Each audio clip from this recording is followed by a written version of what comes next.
tewaliwo kintu kitawulira ddoboozi lya Katonda kubanga tebyaliwo nga tannabitonda. Empapula, amayinja, ebiti, ebintu ebya buli ngeri n'ebyo ebivudde mu bwongo bwo n'obiteekawo oyogera nabyo ekigambo ne biwulira.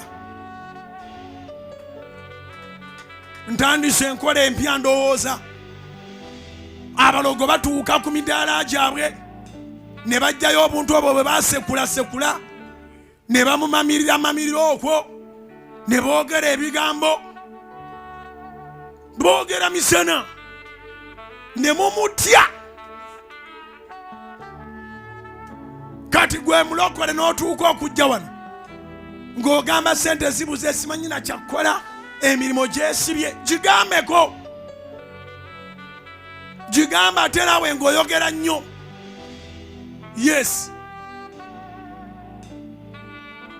gigambe ate naawe kozesa olumi olukanga. Gamba mpita empewo zonna,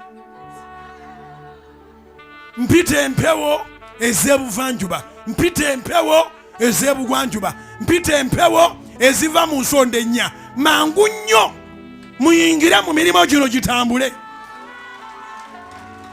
Bw'oba oyogera ebya mpita empewo yogera nnyo.